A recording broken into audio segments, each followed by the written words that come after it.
It's your day in my life in 2 minutes. So నేనైతే ఇక్కడ ready అవుతున్నాను. దేనికోసం అంటే ఆ రోజు చాలా పనులే ఉన్నాయి. ఫస్ట్ అయితే హాస్పిటల్కి వెళ్ళి కొన్ని బ్లడ్ శాంపిల్స్ ఇచ్చేది ఉండే. సో అందుకని చెప్పేసి రెడీ అయిపోయి హాస్పిటల్కి వెళ్ళి పాపకి ఇంకా నాకు ఇద్దరం కూడా బ్లడ్ శాంపిల్స్ అయితే ఇచ్చాము. దేనికి అంటే పాపకేమో బ్లడ్ టెస్ట్ అది తీయమని చెప్పేసి అన్నారు. అండ్ నేను కూడా ఏంటంటే థైరాయిడ్ అది ఎంత ఉందో ఒకసారి చెక్ చేసుకుందామని చెప్పేసి వెళ్ళామన్నమాట.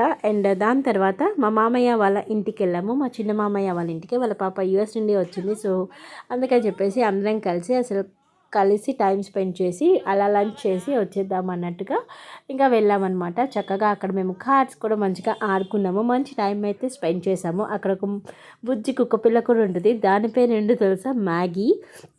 సో మంచిగా అన్స్టాపబుల్ షో చూసుకుంటూ కార్డ్స్ ఎంజాయ్ చేసామన్నమాట. దాని తర్వాత లంచ్ అది కంప్లీట్ చేసుకొని ఇక మేము స్టార్టప్ అయిపోయాము. ఎందుకంటే ఈవినింగ్ రిపోర్ట్స్ ఇస్తానని చెప్పేసి అన్నారు. సో ఆ రిపోర్ట్స్ పట్టుకొని మళ్ళీ డాక్టర్ కన్సల్టేషన్కి వెళ్ళాలి అందుకని చెప్పేసి. అండ్ నాకు ఎందుకు థైరాయిడ్ అని అనుకుంటున్నారా, సో ప్రెగ్నెన్సీలో ఉన్నప్పుడు నాకు థైరాయిడ్ వచ్చిందనమాట. సో దాన్ని ఎప్పటికప్పుడు మనం ఎగ్జామిన్ చేసుకుంటూ ఉండాలి. అందుకని చెప్పేసి 2 years వరకు కూడా నేను తీసుకోలేదనమాట, తగ్గిపోయిందని చెప్పేసి. సో బట్ అందుకని ఒకసారి ఎగ్జామిన్ చేసుకుందామని మళ్ళీ ఇప్పుడు శాంపుల్ అనేది అయితే ఇచ్చాను. సో జగదాంబకి వచ్చేసాము ఇప్పుడు. ఎందుకంటే విజయ డయాగ్నోస్టిక్ సెంటర్లోనే మేము శాంపిల్స్ అనేవి ఇచ్చాము. సో రిపోర్ట్స్ తీసుకొని ఇక్కడ వెయిట్ చేస్తున్నాను అనమాట. సో అండ్ ఇక్కడ పాప వచ్చేసి అక్కడ అక్వేరియం ఉంటే అక్కడ కొంచెంసేపు తను అక్కడ ఆడుకుంటుంది. అండ్ నేను వచ్చే దారిలోనే నా కొత్త స్పెక్స్ కూడా కలెక్ట్ చేసుకున్నాను.